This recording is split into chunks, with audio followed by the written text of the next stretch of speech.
अरे मती मारी गई थी मेरी तो शादी के लिए हाँ कर दी। अच्छी बड़ी पिताजी के लड़के से शादी हो रही थी, जिंदगी भर ऐश। वीडियो लेंगे नहीं चलेगा। और मजे की बात ये कि पिताजी के लड़के की पत्नी भी यही कहती है कि मेरे तरफ फूटे थे जो गुप्ता जी के लड़के के पल्ले पड़ी, अच्छी भली सुनील तरुण के साथ शादी हो रही थी। खैर आप सभी को बहुत बहुत मेरा नमस्कार। और मैं सुनील तरुण, और मेरा खाली इतना सा परिचय है, मेरा बहुत बड़ा बड़ा परिचय आपने दिया, लेकिन मैं कहूँ तो मेरा बहुत छोटा सा परिचय है। और मेरा यही परिचय है कि मत पूछ मेरा कारोबार क्या है, मत पूछ मेरा कारोबार क्या है। खाली के लिए जब शेष रहेंगे तो खाली के लिए थोड़ी चलेगा। मत पूछ मेरा कारोबार क्या है। ये टाइमिंग सही है, ये टाइमिंग आपकी पहले सही होती तो जिस आपकी गर्लफ्रेंड के बच्चे आज आपको मामा मामा कहते बुला रहे होते हैं, वो आपको पापा पापा कहते बुला रहे होते हैं। मेरी टाइमिंग गलत थी। तो मत पूछ मेरा कारोबार क्या है, मोहब्बत बेचता हूँ नफरत के बारे। बात मोहब्बत की चली है तो देखिए आजकल तो मोहब्बत ऐसी है कि फेसबुक पे दोस्ती होती है, मैसेंजर पर प्यार होता है, व्हाट्सएप पे परवान चढ़ता है और 2 दिन बाद ब्लॉक करके खत्म हो जाता है। हमारे टाइम में तो ये सारी सुविधा थी नहीं साहब, कमल जी। हमारे टाइम में तो पेज पत्र लिखे जाते हैं और आपको लिखे होंगे क्या बात, इनका पूछो जरा घर में बताना जरा।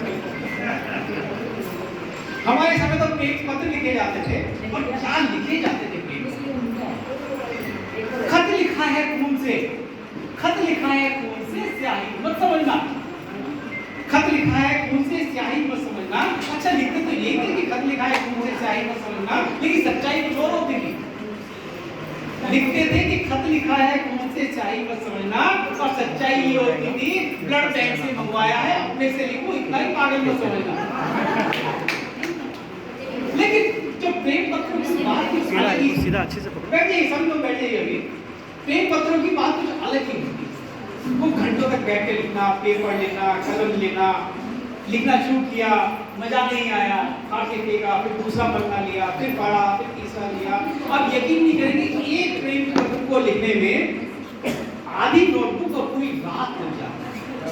लेकिन उसकी खुशबू अलग ही होती है, उसकी खुशबू अलग होती है, एक अलग ही उसमें मतलब मजा आता था उसके अंदर, अलग ही खुशबू, अलग ही चाहत रहता था उसके अंदर में।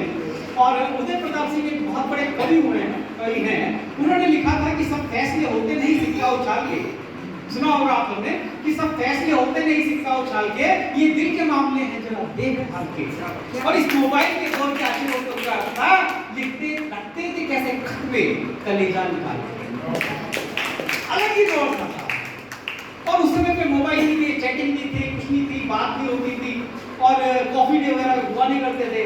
तो सिर्फ एक ही काम होता था, पत्र लिखना, प्रेम पत्र लिखना। ना तो मिलने का ठोर, ना बात करने का कुछ, तो सिर्फ प्रेम पत्र लिखते थे। और इतने लिखते थे, प्रेम जी इतने पत्र लिखते थे कि सुनील जोगी ने कहीं लिखा है कि एक लड़की प्यार में मेरी तकदीर हो गई, एक लड़की प्यार में मेरी तकदीर हो गई, मैं राजा बन गया, वो मेरी हीर हो गई। और खत इतने मैंने प्यार के इजहार में लिखे, वो रत्ती बेच बेच के अभी हो गई।